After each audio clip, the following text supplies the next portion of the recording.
আসসালামু আলাইকুম ওয়া রাহমাতুল্লাহি ওয়া বারাকাতুহু। আজকে বিশেষ ও গুরুত্বপূর্ণ একটা ভিডিও নিয়ে হাজির হয়েছি আমি শাকিল খান। তো আজকে যে বিষয়টা নিয়ে হাজির হয়েছি সেটা হচ্ছে গিয়ে একজন বৃদ্ধ বাবাকে নিয়ে।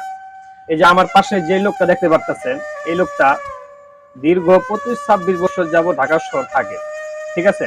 তার একটি ছেলে এবং একটি মেয়ে। মেয়েকে আয় পাস করানো হয়েছে এবং ছেলেও মোটামুটি ভালো শিক্ষিত এবং ছেলে এখন বিয়ে করছে। বিয়ে করার পরে ছেলে এখন শ্বশুরবাড়ি থাকে।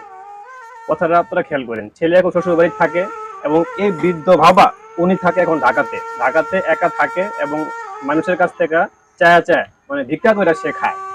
এবং সবচেয়ে বড় কথা হচ্ছে গিয়ে তার যে স্ত্রী মানে ওই ছেলের যে মা, ওই ছেলে থাকে শ্বশুর বাড়িতে এবং এই ওনার স্ত্রী থাকে ছেলের কাছে, ওই শ্বশুর বাড়ি থাকে। কিন্তু এখান থেকে উনি টাকা পাঠায় ওনার বোর জন্য, ঠিক আছে? কিন্তু ওই ছেলে তার মাকে মানে একটি টাকাও দেয় না এবং কোনো খাবারও খাওয়ায় না। ওনার যে খাবারটা খাওয়ায় উনি এখান থেকে টাকা দেওয়ার পরে ওনার মাকে খাওয়ায়, ঠিক আছে? কিন্তু এই বৃদ্ধ বয়সে এই লোকটা আর কতদিন এভাবে কষ্ট করবে, ঠিক আছে? তো এরকম একটা ছেলে থাকা সত্ত্বেও ওনার মতন এত বৃদ্ধ বয়সে রাস্তা রাস্তা টাকার সহ আল্লাহ না করুক যদি কোনো একটা অ্যাক্সিডেন্ট হয় তখন ওনাকে কে দেখবে, ঠিক আছে? তো আমার মনে হয় এরকম সন্তান থাকার থেকে না থাকাই ভালো। আমরা বর্তমানে সারা বাংলাদেশে আনাচে কানাচে অনেক জায়গায় আমরা দেখতেছি মাকে ঘরের বাইরে রেখে দিচ্ছে, বাবাকে ঘাট ধাক্কা দিয়ে ঘরের থেকে বের করে দিচ্ছে, অনেকে বৃদ্ধাশ্রমে, ঠিক আছে? তো এইভাবে আর কত এরকম ছেলেদের প্রতি আমরা ধিক্কার জানাই। তো আপনাদের সামনে তার ছেলেকে আমরা এখন ফোন দিব। হ্যালো, আসসালামু আলাইকুম। কে বাবু ভাই? ও আচ্ছা, আমি ঢাকা থেকে ফোন। হ্যালো, শুনতে পাচ্ছেন? আনারুল আছে? আনারুল থাকে কিনা আপনারা এখন শিওর না? না না। আর তাহলে মানে এই লোকটা এখন কোথায় গেল, কি আসার বিষয়, এগুলি কি আপনার কোনো খোঁজ খবর নিচ্ছেন না?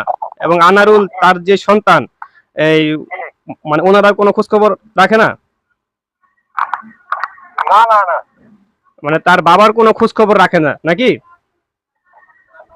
রাখে রাখে না তোমার। রাখে, তাহলে মানে এত বড় একটা সন্তান এই মানে বাবার কোনো খোঁজ খবর রাখবে না? তোমার রাখে তোমার রাখে না বলবে না আছে। আচ্ছা, এখন সময়তে রাখে সময়তে রাখে না, এখন আপনার কাছে আমি একটা প্রশ্ন করি আর কি। এই যখন বাচ্চা কাচ্চা ছোট থাকে তখন কিন্তু বাপ মা সুন্দর করে লালন পালন করেন, তাই না? তখন তার বাবা মা তো সন্তানদেরকে ফালায় দেয় না। তো বৃদ্ধ বয়সে যদি বাবা মাকে এভাবে সন্তানরা ফালায় দেয় এবং খোঁজ খবর রাখে রাখে না, তাহলে এটা কোনো কি যুক্তিসম্মত কথা বলেন?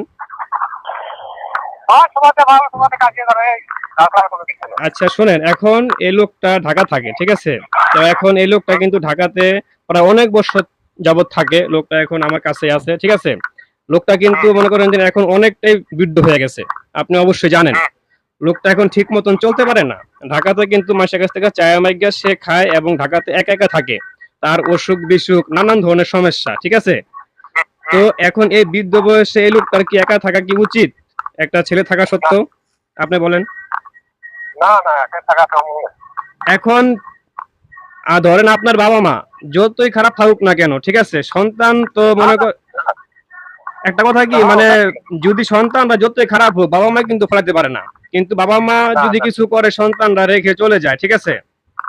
মানে আমি আপনাকে কথাটা বুঝাই বলতেছি, এটা হচ্ছে কি উনি এখন ঢাকা থাকে একাতে, যে কোনো মুহূর্তে একটা অসুস্থ বা একটা অসুখ বিসুখ অ্যাক্সিডেন্ট হইতে পারে, তখন তাকে কে দেখবে? আমরা যেটা মনে করতেছি যে এই লোকটাকে এখন মানে যতটা সম্ভব দ্রুত তাকে বাসাতে নিয়ে যাওয়া উচিত এবং তার ছেলে যতই কষ্ট হোক, ঠিক আছে, বাবা মাকে নিয়ে একসাথে কাজ কাম করে, ঠিক আছে, একসাথে থাইকা খাওয়া উচিত, যেটা আমি মনে করতেছি। আচ্ছা পরে কথা বলবো না পরে কথা বলবো না। আপনি পরে কখন? পরে কথা বলবো পরে বলতে বলো।